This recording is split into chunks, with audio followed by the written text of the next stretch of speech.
Namaste, this is JB and Dr. Vishal Saxena, Associate Professor in Mathematics and Statistics in Jayoti Vidyapeeth, Women's University, Jaipur.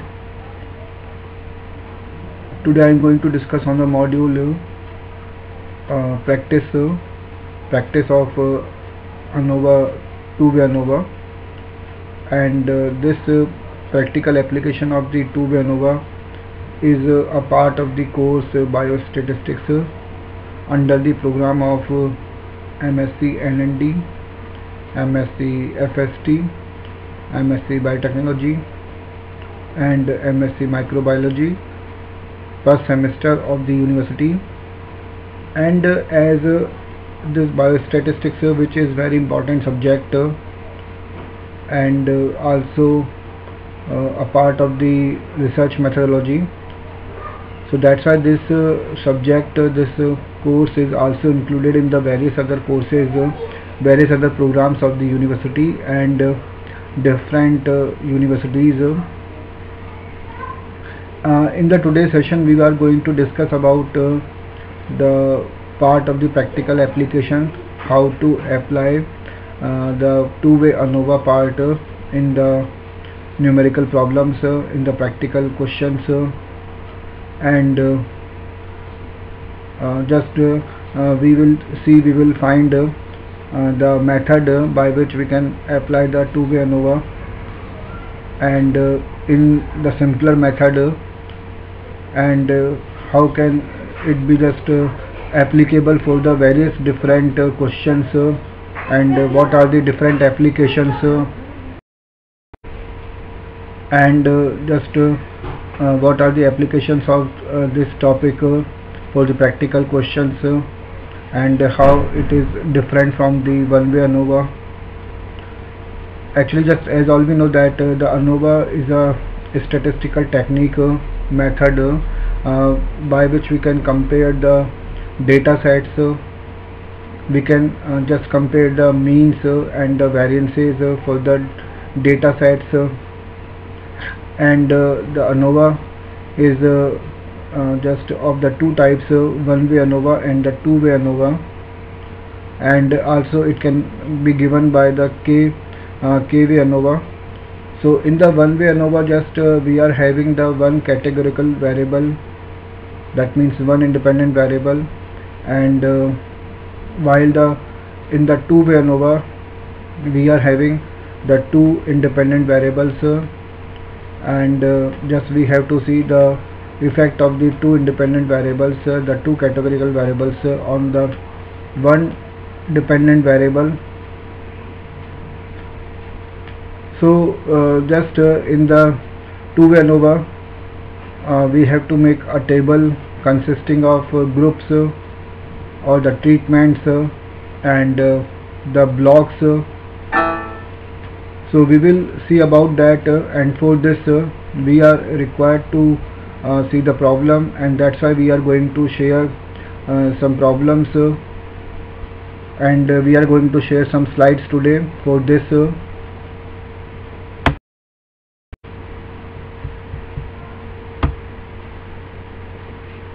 Now in this slide we are given that the definition of the two-way ANOVA, and what is two-way ANOVA, and how it should be applied. In the two-way ANOVA, a study variable is compared over the three or more groups. So just we can see there a study variable is applicable for the comparison over the three or more groups, and controlling for another variable. The grouping is taken as one factor and the control is taken as another factor. So here we can consider the grouping as the one of the factor, while the controlling can be considered as another factor, and the grouping factor is usually known as treatments. The grouping factor is known as treatment, and the control factor is usually called block. So these are the block and the treatments or the groups. The accuracy of the test on the two-way ANOVA is considerably higher than the one-way ANOVA. So it is important point that the two-way ANOVA test is just has the higher accuracy label as compared to the one-way ANOVA, and that is because this two-way ANOVA is consisting of block and which is used to reduce the error variance. Now we take the next slide, and in this slide we can see a table there, and the table is drawn for the groups or the treatments and blocks. So this is drawn between the blocks and the groups or the treatments. A table is formed, and their sums, there are m just there we can see there m blocks are there, and k groups are there, and the summation of this is written there at the bottom.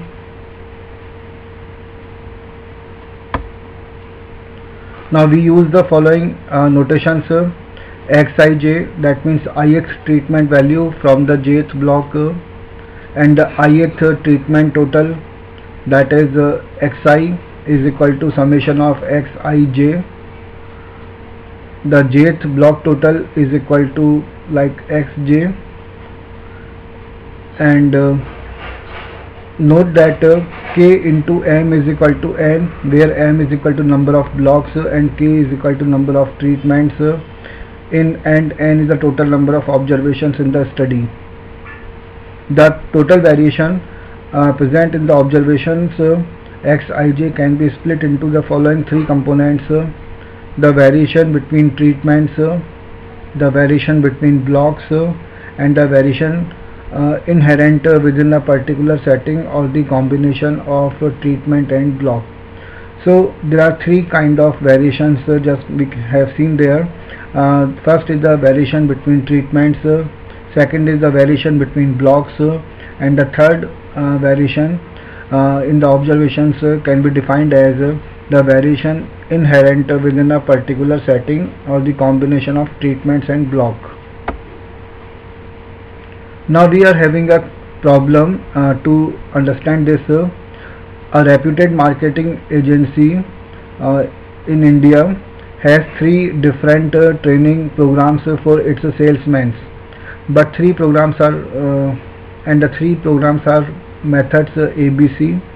To assess the success of the programs, 4 salesmen from each of the programs were sent to the field, and the preference in the terms of sales are given in the following table.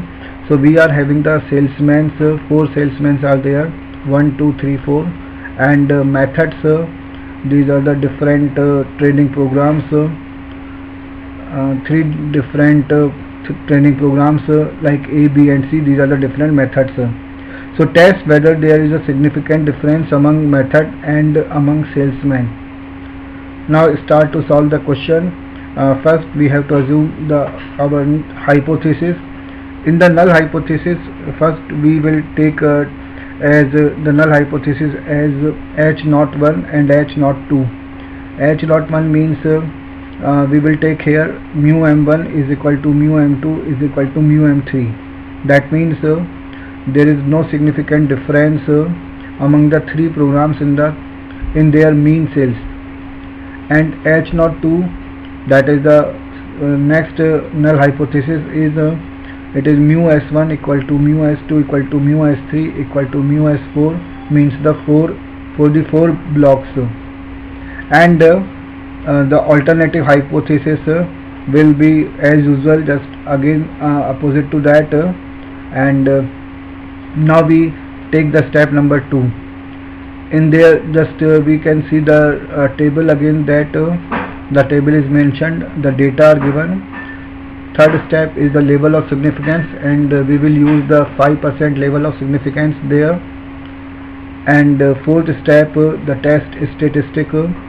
In the test statistic we will find out our F0 T, that means treatment, and F0 B, that is for the block.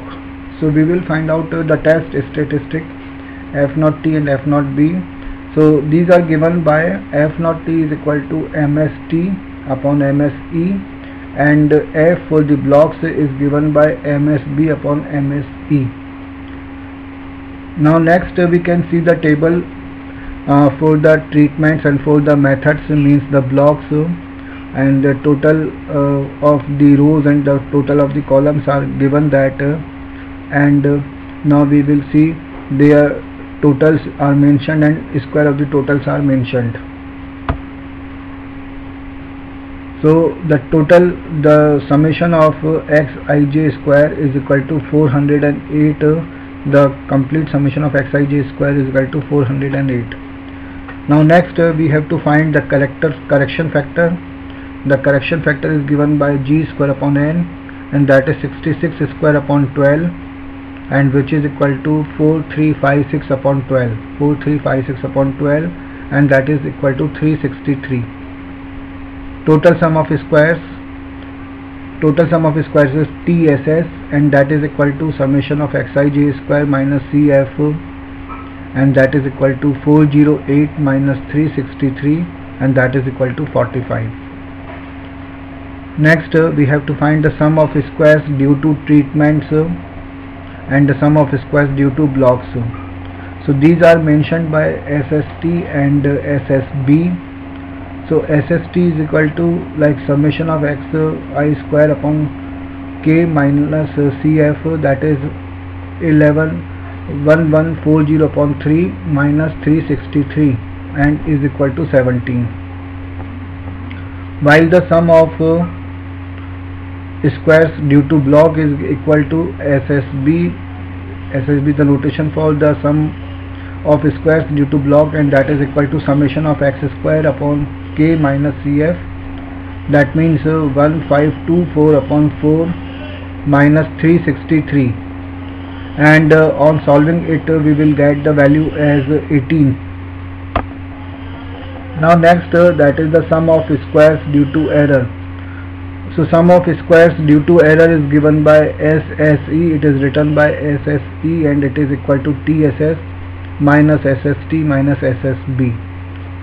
So values now we have to put, and these are 45 minus 17 minus 18. Just these values we have obtained there, and which is equal to 10. Now next we have to find for the mean sum of squares. Mean sum of squares for the treatments, for the blocks, so and the error. So that is mean sum of square for the treatment, it is SST upon k minus 1. So 17 upon 3 equal to 5.67, and MSB is equal to SSB upon n minus 1, which is equal to 18 upon 2, that is 9, and MSE is equal to SSE upon k minus 1 into m minus 1, that is 10 upon 6, and which is equal to 1.67. Now next we can see the ANOVA table is made there for the two-way, and where the F statistic is written there. So we can just make the table as for the between treatments, means between programs, and between the blocks, means the between for the salesman, and their error and the total. So values are mentioned there. Sum of squares 17, 18 and 10, degree of freedom 3, 2 and 6, and mean sum of squares 5.67 and 9 and 1.67, and then F ratio, the F statistic for the programs, for the treatments, and this is written by 5.67 upon 1.67, and that is 3.40, and the F statistic for the blocks, means for the salesman, that is given by 9 upon 1.67, which is 5.39. Now these are the critical values mentioned here. We can see the table and we can write down this. F3,6 at 5% level of significance 4.7571, and F at 2,6 for the 0.5 level of significance, that is 5.1456. Now then the decisions, since the calculated FOT f naught t is equal to 3.40 and which is less than to 4.7571, which is the critical value. Therefore the null hypothesis is not rejected here, because the observatory value is less than the critical value. While the for the second term, since the f naught b is equal to 5.3539 and it is greater than to the critical value 5.1456, and therefore because it is greater than, the observatory value is greater than the critical value, therefore the null hypothesis is rejected, and we can give our conclusion there. So in this way, this is the just a practical approach of the two-way ANOVA, and the students are advised to prepare this topic with some more questions, some more objective as well as the subjective questions, the numerical questions, and with this I am concluding my today's session. Thank you.